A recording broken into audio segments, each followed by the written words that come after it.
Hello, hello, hello, everyone. Howdy from Lubbock, Texas. Welcome to a very special February 14th, Valentine's Day um,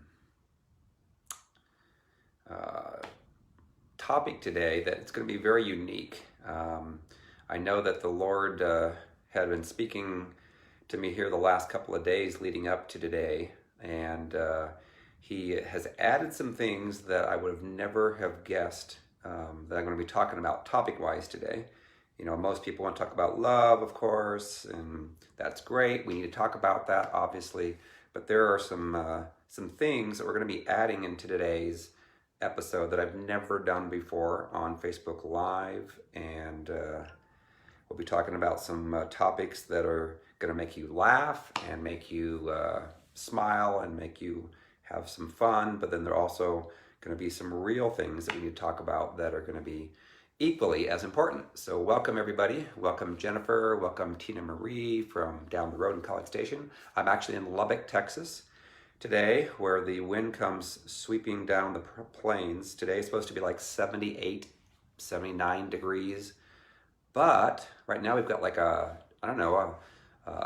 25 to 30 mile an hour winds consistent with gusts to like 40 outside. So therefore I am not going to be outside, even though I like to go outside. But I actually stepped outside my room here in Lubbock just a few minutes ago, and it was very windy, and you would not be able to hear me if I were talking, I don't think, outside. So, and the poor birdies, I heard some dovies out earlier cooing, but the dovies are like blown all over the place. So hello Sherelle, hello Michelle, hello Lisa, hello Jennifer, hello gang. So today is going to be a very unique experience, is what I'll call it. And I'm going to prepare you that there'll be some things that we'll be doing, maybe even singing, that we've never done before on Facebook Live. So we have to take off our religious hats and put on our freedom hats. Yesterday, I'll share this. So yesterday after lunch with the Bond family, I showed them it's about a 30-minute long clip of the movie Unplanned that my very, very good friend Robia Scott is going to be in. She's actually being like a director of abortion, Planned Parenthood in that movie that's coming out March 29th. And they actually had a lot of interviews with the producers of the show, and it's just amazing all the God things that took place when they were filming that. So you got to make sure that you watch that movie when it comes out, Unplanned. The people that are watching it, even Glenn Beck had watched like the first half of it and said that he now believes that we can overturn Roe versus Wade in America, that we can stop all of these abortions that are going on that are hurting, God's innocent children. So it's an amazing movie coming out March 29th about Abby Johnson, real life Abby Johnson, who was recruited as a Christian off of a college campus to take over a Planned Parenthood, and they'd killed something like 22,000 babies. So, and then she ended up seeing up close and personal what happened during one of the abortions, and it changed her life. So I really believe that when people watch that movie, we're going to have, the country of America finally standing up for this and saying, no more, we can't do this anymore. This is wrong. So anyway, Unplanned, the movie's coming out March 29th, so make sure that you circle that on your calendars. And then before I was preparing for today, and it's like preparing for a sermon every day, Monday through Friday. So sometimes it can be, a little challenging as you keep preparing for these. And I spent a little more time on today's because it being Valentine's and talking about love and everything that people expect. And the Lord was downloading some unique things to me to talk about.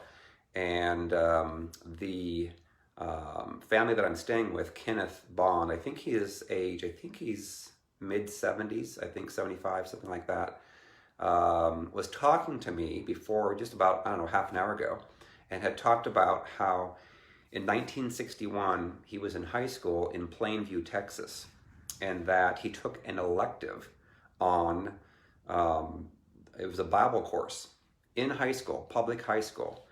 And during that course that he took, he had to memorize 1 Corinthians chapter 13. It was taught by a Methodist minister in the public school system.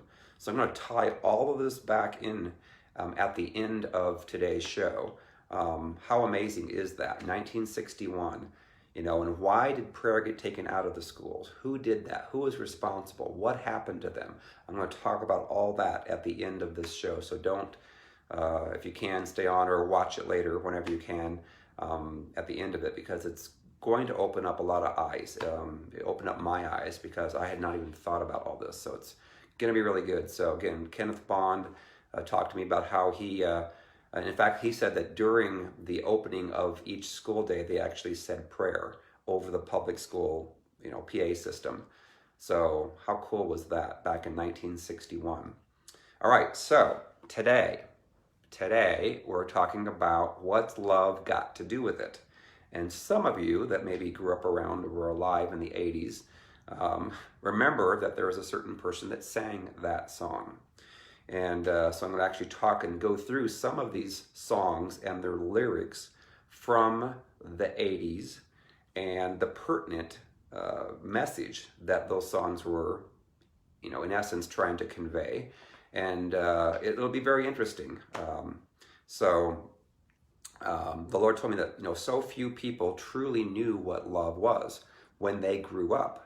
Because when you're growing up, if you don't have a loving father and a loving mother, or you get sexually violated, then how in the world are you going to ever know how to give love out? How are you going to be able to see God through, the eyes of the proper lens? Because if you've been hurt by a father wound or a mother wound, and again, some of us have been hurt deeply, then we start to hear voices from the enemy in our minds, which are the demons that torment us. And then we end up tormenting our spouse that we get married to. We torment our children. We pass it on from generation to generation to generation. So if you've never received love, it's very, very hard because you have to choose to forgive those that hurt you.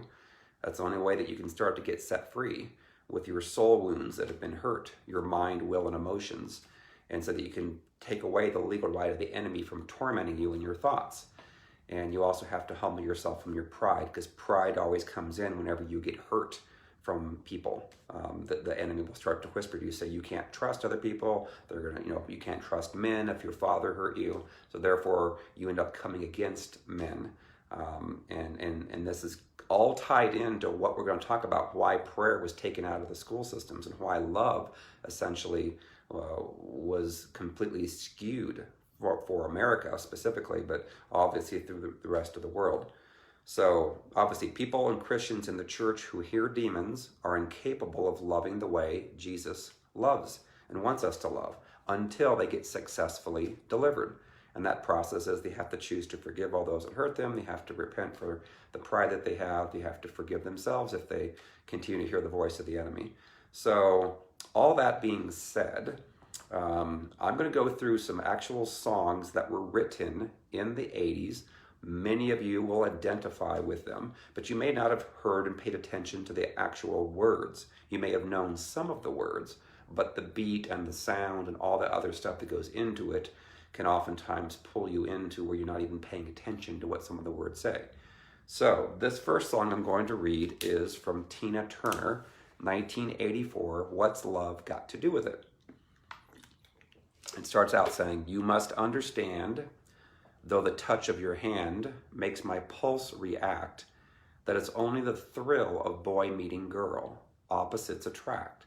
It's physical. Ooh, what's love got to do? Got to do with it?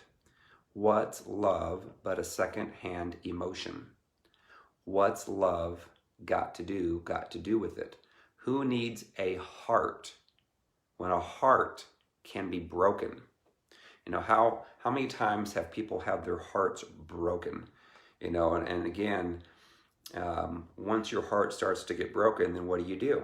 Then you stop trusting people. You believe that all people are going to be like that.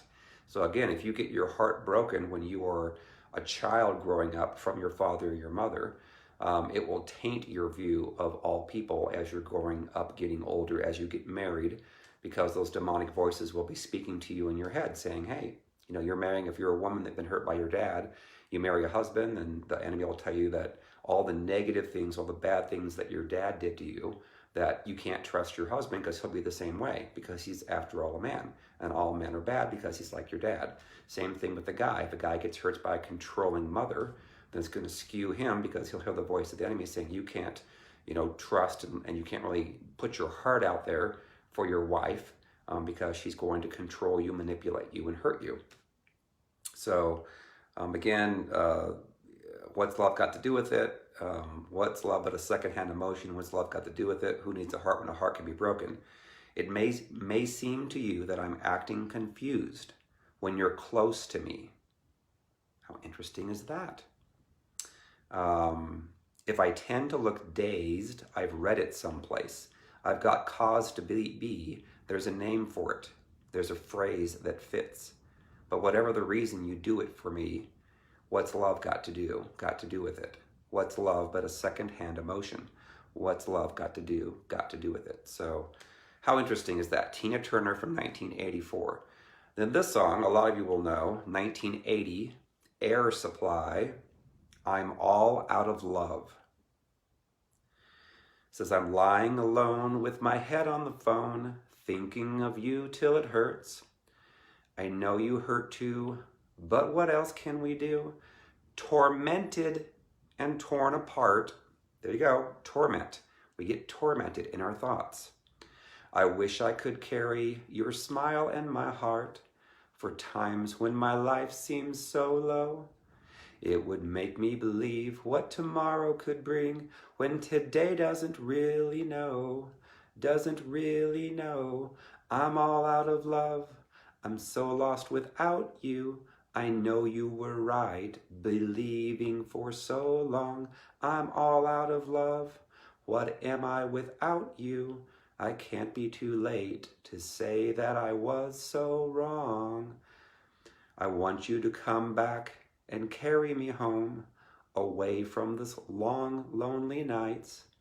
I'm reaching for you. Are you feeling it too? Does the feeling seem oh so right?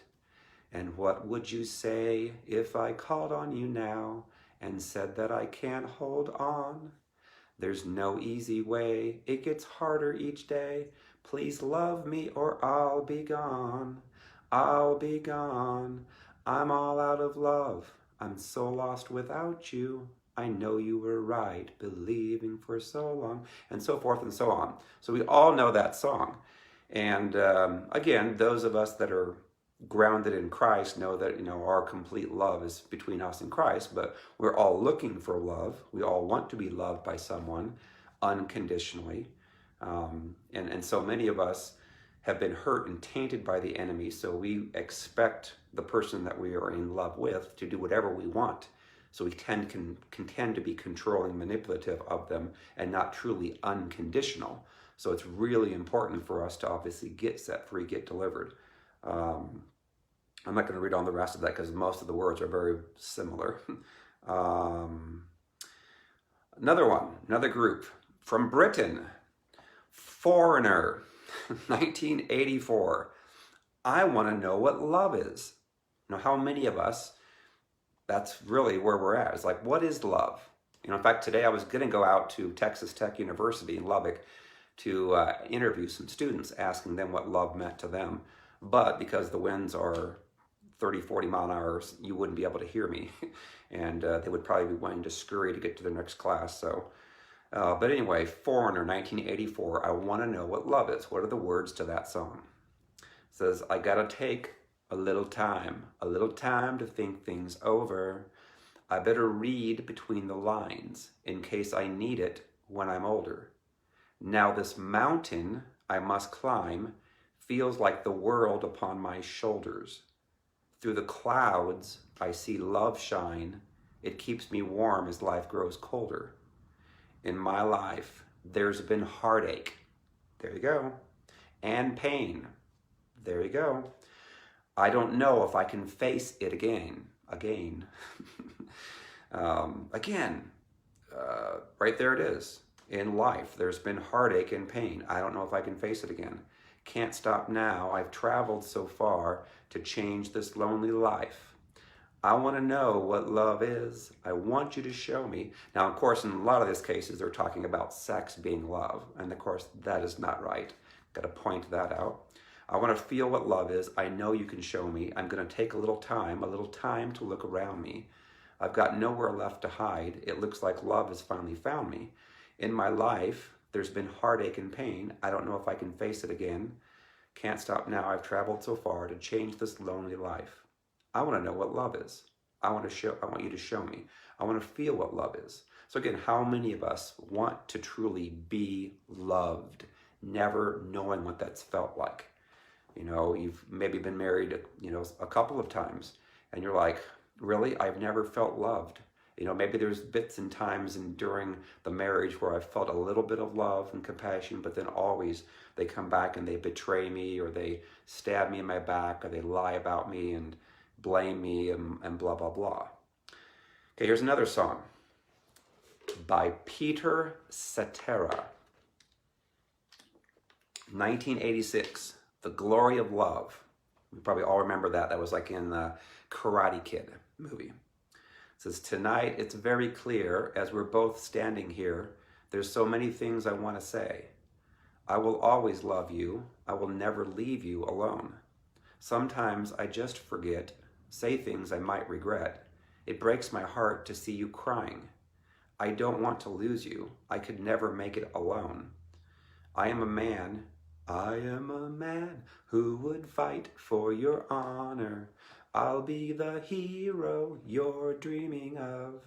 We'll live forever, knowing together that we did it all for the glory of love. Now again, he's focusing on love and not really recognizing, of course, Christ, and that's obvious. This is a secular song. It says, you keep me standing tall, you help me through it all. I'm always strong when you're beside me. I have always needed you. I could never make it alone. I am a man who would fight for your honor. I'll be the hero you're dreaming of. We'll live forever, knowing together that we did it all for the glory of love. Just like a knight in shining armor from a long time ago, just in time I will save the day, take you to my castle far away. I am a man who would fight for your honor. I'll be the hero you're dreaming of. We'll live forever, knowing together that we did it all for the glory of love. So again, this is now more towards mutual love is what they're wanting, desiring in that song, versus one-sided love, versus maybe sex that a lot of the stuff's talking about. And then this song, 1986, Bon Jovi, Living on a Prayer. Once upon a time, not so long ago, Tommy used to work on the docks. Union's been on strike, he's down on his luck. It's tough, so tough. Gina works the diner all day working for her man. She brings home her pay for love, for love. She says we've got to hold on to what we've got. It doesn't make a difference if we make it or not. We've got each other, and that's a lot for love. We'll give it a shot. Whoa, we're halfway there. Whoa, living on a prayer. Take my hand, we'll make it, I swear. Whoa, living on a prayer. Tommy's got his six string and hawk. Now he's holding in what he used to make it talk. So tough, it's tough. Gina dreams of running away. When she cries in the night, Tommy whispers, baby, it's okay. Someday, we've got to hold on to what we've got. Doesn't make a difference if we make it or not. We've got each other, and that's a lot for love. We'll give it a shot. So I'm not going to read the rest of it because it's all pretty much the same. But again, in this case, it's more of a mutual type of love. We can make it. You know, how many times does the world, in many of the songs, saying, let's blame our spouse for everything instead of looking at ourselves in the mirror, taking responsibility and making changes. You know, and let's just go through a divorce and get done with it quickly and not even try to work on it. And so, encouraging. And then this song, this is not an 80s song. This song I didn't even know, never knew it existed. I did a search for basically this wording, and it came up, and it's from 2015, a group called A Great Big World. Never heard of them before. All I want is love. And this is how it starts out. And I don't remember how it all goes, a tune, but it says, fear, fear, you're just a name that I have learned, another way for me to turn. And you brought me here, and it took years for me to find that you were only in my mind. Again, this is a secular song. How interesting is that? I've been looking in the wrong place. Couldn't see what I've always known. I was facing the wrong way. I missed it all. I missed it all. I don't care what they all say. Let me find my own way home. I don't care if my heart breaks. All I want is love. Again, how many of us, that's all we really want, is to be loved unconditionally. And then it goes on to say hope. So H-O-P-E, hope. You're just a name that I hold close, there when I needed you the most. And you brought me here where I can learn to love myself without the love of someone else. I've been looking in the wrong place, couldn't see what I've always known. I was facing the wrong way, I missed it all, I missed it all. I don't care what they all say, let me find my own way home. I don't care if my heart breaks, all I want is love. All I want is love. And it goes on and says pretty much the same thing again. So now I'm going to tie this all together. So the couple I'm staying with here, the Bonds, Kenneth Bond, he is, I believe he's like 75 years old, and he went to high school in 1961 in Plainview, Texas. He took a Bible course in public school.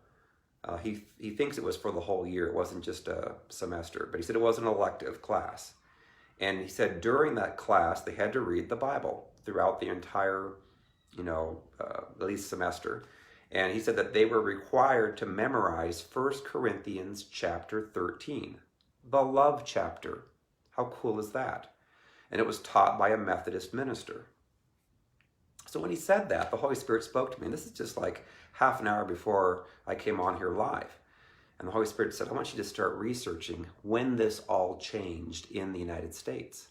When did they take out prayer from the schools? And I remember Madeleine Marie O'Hair's name from an interview that she did on the Phil Donahue show. And I remember watching her, and I remember in my spirit saying, what she's doing is wrong. What she did in taking out prayer from the school systems. Because, what she's doing is trying to cause people to come more towards the world, towards Satan, and less from where Christ is at. And so I did a quick research, and I'm going to read some of this for everyone, because some of us probably remember Madeleine Mary O'Hair's name. Some of us maybe just remember, it depends on how close you were maybe to the Lord, how close your parents were to the Lord. So I'm going to read this. Very interesting to note, and how this all ties into our subject about love, and what unconditional love is from Christ, and what love is from the world, and how messed up now that the world has become since the early 1960s, in the United States at least. So it says, Madeleine Mary O'Hair, 1960, had a lawsuit against the Baltimore City school system that was later consolidated with a similar one from Pennsylvania. And then said that reached the U.S. Supreme Court on appeal. The court ruled then in 1963 that the practice of compulsory Bible reading in public schools was now unconstitutional. This decision gradually resulted in the end of religious activities sponsored by public schools. Non-religious students were expected to participate in such activities, and state-level policies varied. She then later founded American Atheists. So I'm going to read about this, the background on all this. Madeline Mays was born in the Beachview neighborhood of Pittsburgh, Pennsylvania, on April 13th, 1919. The daughter of Lena Christina and John Irwin Mays. She had an older brother, John Irwin Jr. Their father was of Irish ethnicity, and their mother was of German ancestry. At the age of 4, Madeline was baptized into her father's Presbyterian church. Her mother was a Lutheran. The family moved to Ohio, and in 1936, Mays graduated from Rossford High School in Rossford, Ohio. 5 years later, 1941, she married John Henry Roths, a steel worker. They separated when they both enlisted for World War II service. He in the United States Marine Corps and she in the Women's Army Corps. In April 1945, while posted to a cryptography position in Italy, she began a relationship with Officer William J. Murray, Jr., a married Roman Catholic. He refused to divorce his wife. Mays divorced Roths and adopted the name Madeline Murray. She gave birth to a son with Officer Murray after returning to Ohio and named the boy William Murray III. Nickname was Bill. In 1949,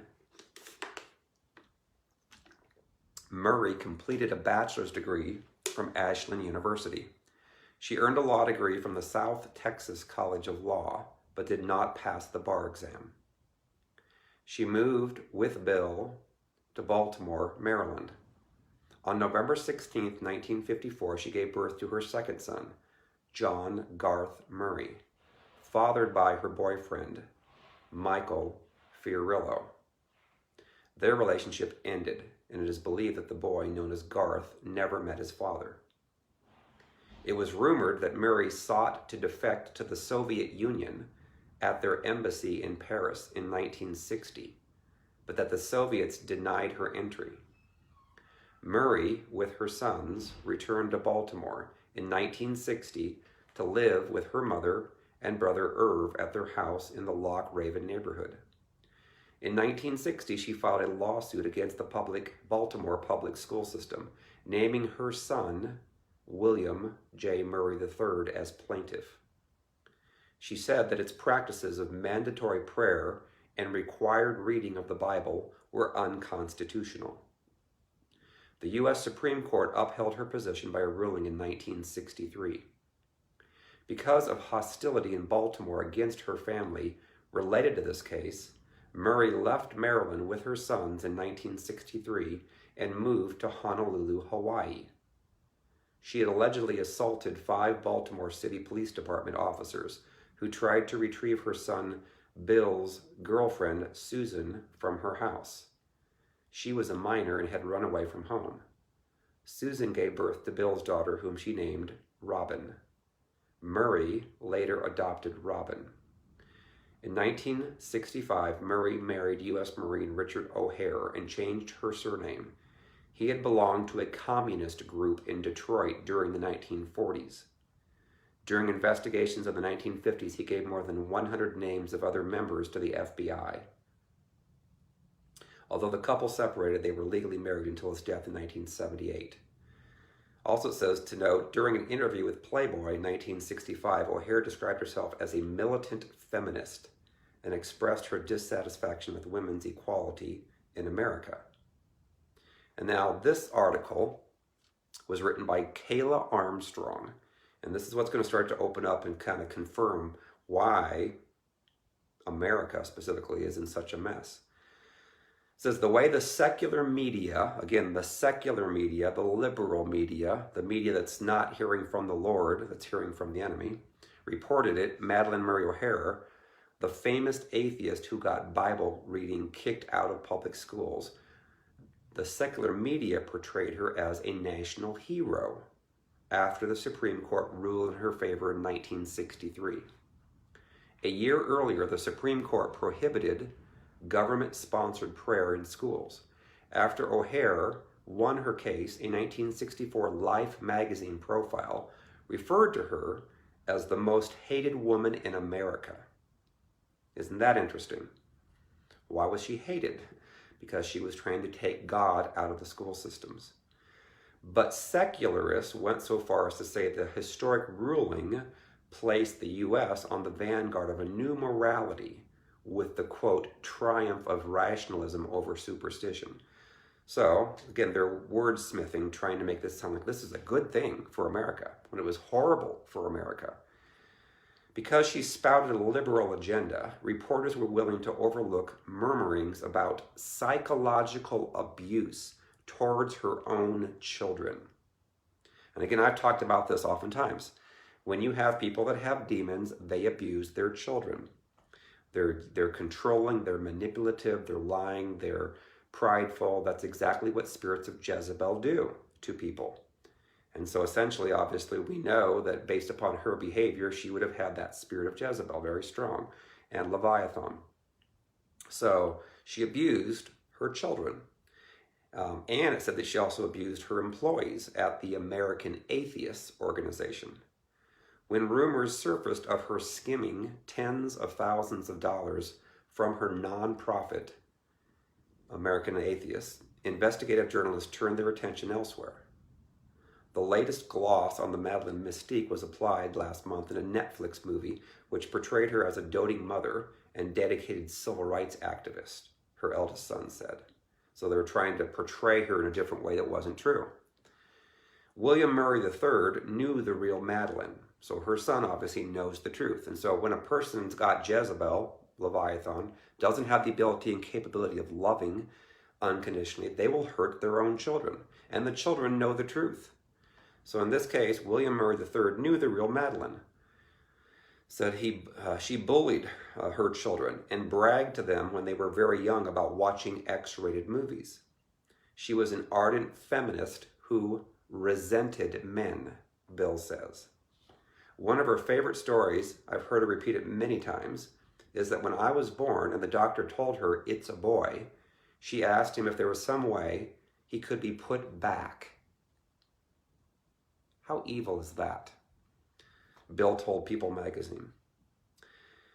It says that she bit him, smashed his model airplane to pieces in a fit of rage, and ridiculed his attempts to play baseball. She kept a liquor closet full and the refrigerator stocked with fattening, unhealthy foods. She extolled the virtues of sexual liberty and wrote for Hustler magazine. She even tried to defect to the Soviet Union with her entire family and support communist causes. Bill says, as a middle school child in Baltimore, Bill became an unwitting pawn in her 1963 Supreme Court battle against school prayer. Madeline sued the school district and wrote a movement to strike down prayer and Bible reading. And that's where a lot of this mess came in a huge way in the United States. Because obviously you take out prayer, you take out the ability for a person to understand from the Lord what love really should be and how it should be. Obviously 1 Corinthians 13, but the whole Bible is about love, and coming against the enemy and evil. And so she was being used, of course, by Satan to take out Bible from the school systems in America, and it worked. It says, with a petulant eloquence, she tirelessly voiced the acrimonious atheism, and the media lapped up pretty much everything she served. We find the Bible to be nauseating, historically inaccurate, and replete with the ravings of madmen, she said. We find God to be sadistic, brutal, and a representation of hatred. How messed up was she? Madeline Murray O'Hare on the steps of the Supreme Court with her sons said, Johnny Carson, again, Jezebel, loves attention. Every misfit in the country wrote her letters of praise that included generous checks for her nonprofit, American Atheists. So what does her son Bill say about all this? Bill said, my mother was an evil person. Not for removing prayer from America's schools. No, she was just evil. He's speaking the truth. So oftentimes, a person will try to act like they're all sweet and nice. Again, spirits of Jezebel, Leviathan do that. But the children know the truth. You simply go to the children and say, okay, Bill, young child, who's now grown up, what was your view of your mother? What was she really like? He says, my mother was an evil person, not for removing prayer from America's schools. No, she was just evil. Bill wrote online in 2011. She stole huge amounts of money.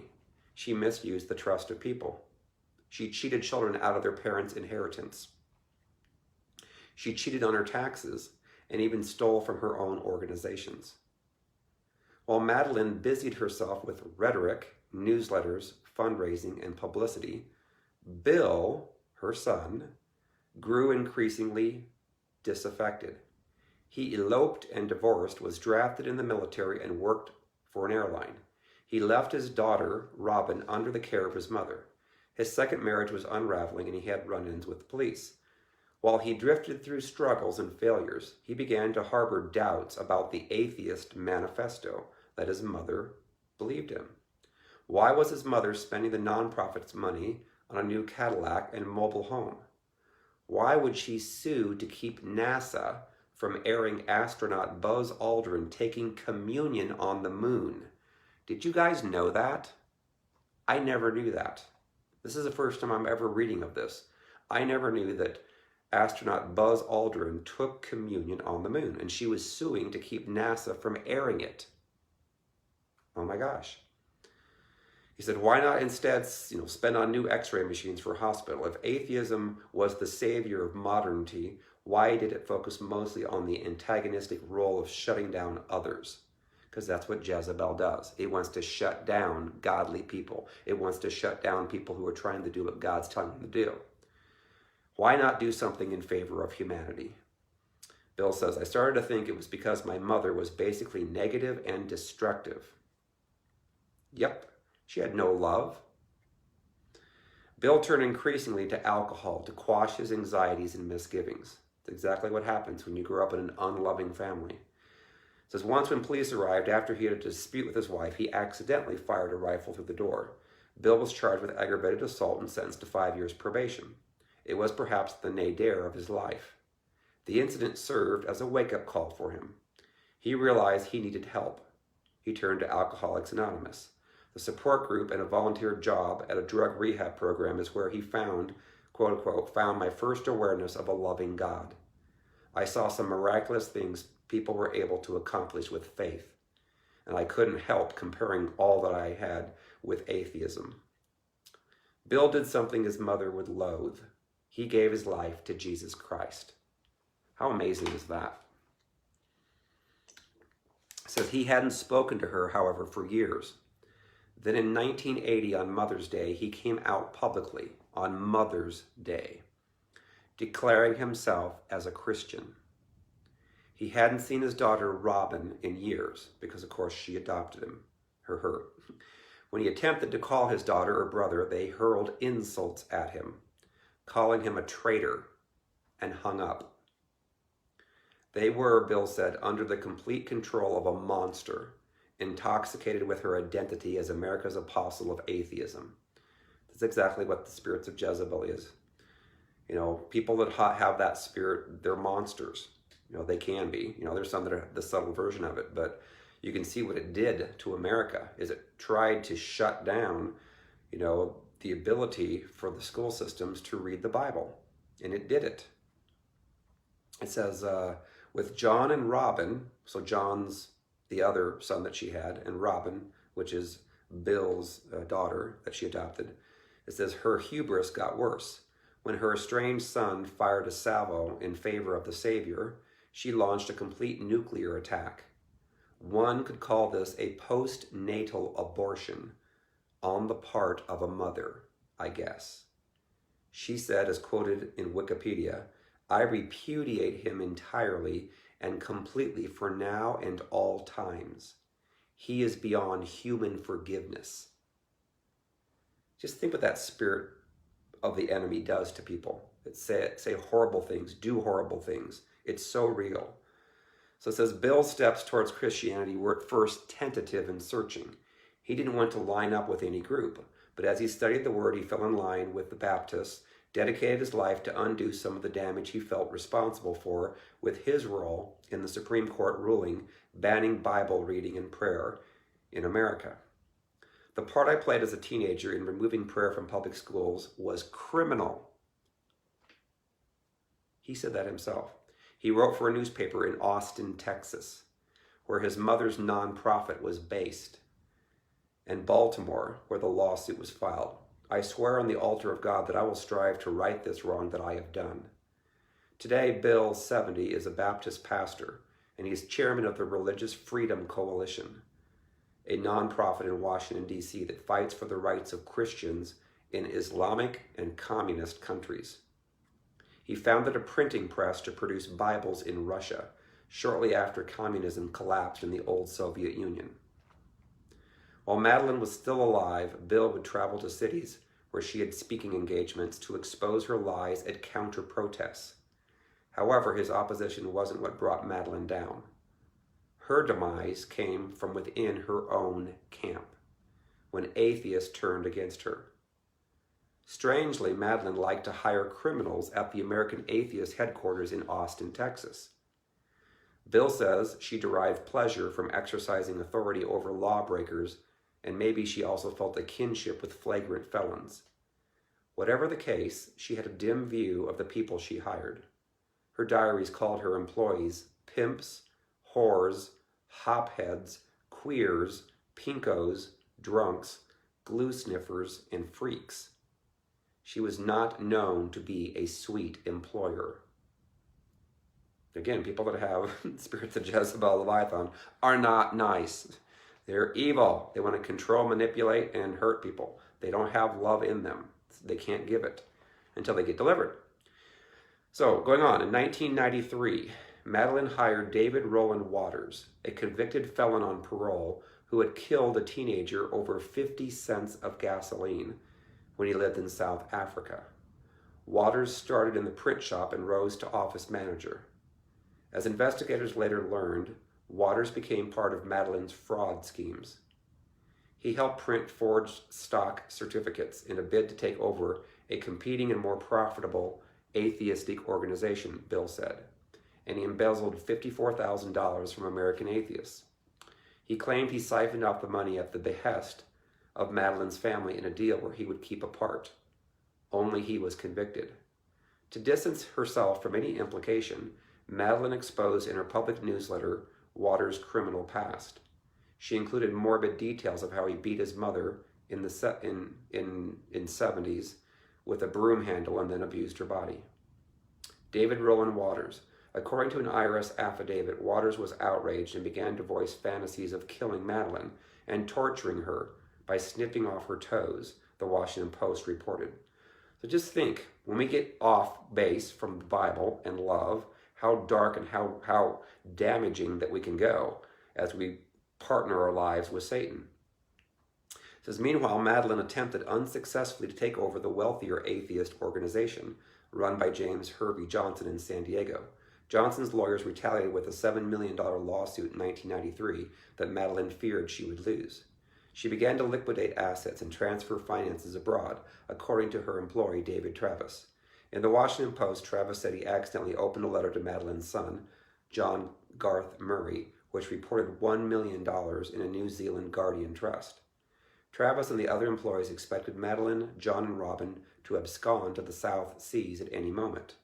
So no one was surprised when on August 28, 1995, a typewritten note appeared on the door of the American Atheist headquarters one morning before work. It said, "The Murray O'Hare family has been called out of town on an emergency basis. We do not know how long we will be gone at the time of the writing of this memo." Even the Austin, Texas police weren't interested in investigating the missing persons report filed by Bill, her son. Only the IRS wanted to find the threesome for fraud schemes. During the first days of their disappearance, John and Robin called American Atheist headquarters. They were vague and sounded strained, but reported that the family was okay in San Antonio, Texas. They were not okay. John, under duress of kidnappers, bought $500,000 worth of gold coins from a San Antonio jeweler, which he turned over in hopes of earning freedom for his family. The kidnappers spent not all of the money, according to the FBI, IRS, and local police. Instead, gaining freedom, the Murray O'Hares were murdered in a grisly manner. Bill explained, and again, I'll stop right there. So again, here she is, Madeline Murray O'Hare, has all this anger and all this hatred, no doubt from growing up with harshness, in an unloving atmosphere, which caused her to have such an anger and hatred, in large part for men. I mean, she actually wrote this article where she was like so angry, talking about men and so forth. And what did it do? It caused her ultimately to die in a grisly manner because she gave her life, unfortunately, to the enemy in all ways. It says, Bill explained on his website, Madeline and my daughter were held for almost 30 days, probably tied and gagged, while my brother desperately tried to obtain ransom money. At all times, my brother was escorted by one of the kidnappers. My brother was a total slave to my mother. Again, when we come under Jezebel and that spirit, we become a slave to them. We need to come out from that to get freedom, to live, to not die. So my brother was a total slave to my mother. He saw himself as her provider and rescuer. All his life, she had talked down to him and made fun of him. And now, in his mind, he would show her his worth by single-handedly rescuing her. He was murdered for his faithfulness. Waters and two accomplices had so carefully disposed of their corpses that they weren't found until Waters himself, finally convicted of their murders in August of 2000, led detectives to a Texas ranch where he buried their mutilated bodies. The Murray O'Hare atheists might have disappeared and gone unaccounted for like missing aviator Amelia Earhart, except that a decapitated, handless body that was found in a wooded area near the Trinity River outside of Dallas in October 1995. The site showed little blood, which indicated he was dumped there, not killed there. The corpse was so severely butchered that it was intended to never be identifiable by police. How evil, all of this. How sad is all of this? Waters arrested without face, fingerprints, or clothing. The corpse remained unidentified for 3 years. A reporter for the San Antonio Express had researched the case for 2 years when he got an anonymous tip after writing an article on the town-skipping atheists. The caller said a friend of his also disappeared about the same time when he went to see Waters. Knowing that Waters was an enemy to the family, the reporter alerted police. A DNA test proved the body belonged to Danny Fry, who had joined with another convict in Waters' kidnapping ring. Both were arrested and convicted for the gruesome murders of Madeline, John, and Robin. Did Robin pray to receive Christ as she was bound and gagged? Perhaps, Bill wrote grimly on his website. Did my mother or brother cry out to the Lord just before they were murdered? I don't know. Christ is there for the vilest offender. The serial killer whose prayer at the hour of his death is genuine is also forgiven.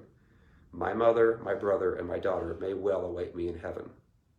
On the other hand, they may have stood their ground defying God to the end, in which case they are now spending yet another day of eternity in hell. If that is the case, I will never see them again. Bill wonders why atheism doesn't die along with his mother, brother, and daughter. The deaths of my mother, brother, and daughter should make all too clear the need for Christ to others that proclaim atheism, Bill wrote. For those who would follow my mother, continue to fight against God and his authority. Fools make a mock at sin, Proverbs 14:8. So again, amazing true story of what happens when we don't know what love is and when we've been hurt in a deep way from our father and our mother. It can cause us to do horrible things because she was being tormented hearing demons, causing her to do all this. So, what is love? What should love be in our lives? Of course, 1 Corinthians 13. I'm going to read 4 through 13. And again, Kenneth Bond, who I'm staying with, him and his wife, Sharon, said that he had to memorize all of this in the public school system in 1961 in Texas. And so we're going to read this. A lot of you have known this, but I'm tying this all together here at the end. So 1 Corinthians 13, 4 through 13 says, love suffers long and is kind. Love does not envy. Love does not parade itself, is not puffed up, does not behave rudely, does not seek its own, is not provoked, thinks no evil, does not rejoice in iniquity, but rejoices in the truth, bears all things, believes all things, hopes all things, endures all things. Love never fails. But whether there are prophecies, they will fail. Whether there are tongues, they will cease. Whether there is knowledge, it will vanish away. For we know in part, and we prophesy in part. But when that which is perfect has come, then that which is in part will be done away. When I was a child, I spoke as a child, I understood as a child, I thought as a child. But when I became a man, I put away childish things. For now we see in a mirror dimly, but then face to face. Now I know in part, but then I shall know just as I also am known. And now abide faith, hope, and love, these three, but the greatest of these is love. So I'm tying this all together just to say how many people that are in church today that say that they're Christians, proclaim that they're Christians, actually behave in love in what we're talking about here, versus how many people are jealous, angry, controlling, manipulative, prideful, arrogant, all these things that are not love, all things that are not Christ. It's time, the Lord's saying it's time to not only, of course, bring the Bible back to us, but to actually read it for ourselves and to actually live it. And if we're hearing the voice of the enemy continue to torment us, it's time to get delivered.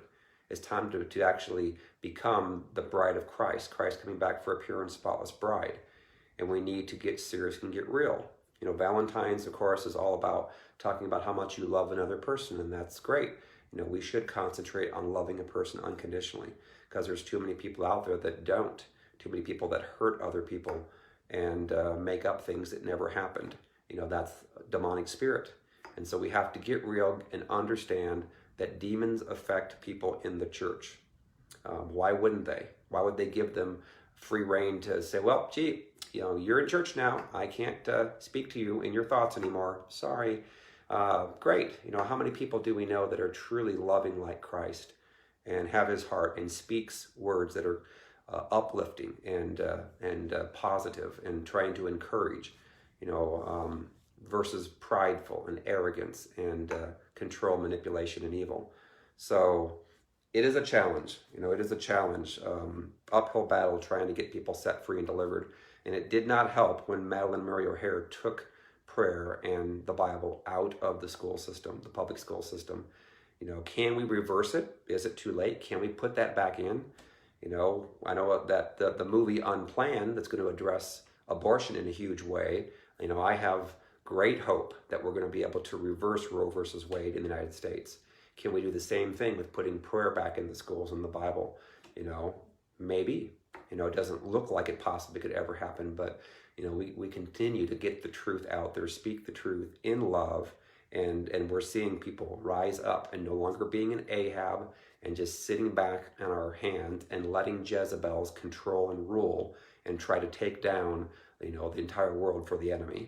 So anyway, I know this is kind of a much different Valentine's Day message than most people will probably be speaking about, but the Lord had me address this today, and I think it's good. I think it's good for us to all reflect upon that, because, you know, not many of us, maybe we grew up and we were oblivious to what happened in the early 1960s and the anger and hatred that Madalyn Murray had and the sad death that she suffered. Oh my gosh, I can't imagine how evil that was. So we cannot partner with the enemy. We have to partner with Christ and let Christ protect us. And so anyways, I'm not going to give words to people today just because I feel like the Lord's saying not to today, but tomorrow I will probably return to doing that and on the show. And so anyway, be blessed and truly love people today. You know, hurting people hurt people. That is truth. Why? Because they hear the voice of the enemy. They're hearing demonic voices torment them. And until they get set free through deliverance, through forgiving people that hurt them, and through repentance of their sin and their pride, they're going to continue to hear the voice of the enemy. It is what it is. So, but thank you to all you that are helping other people get set free and delivered around the world.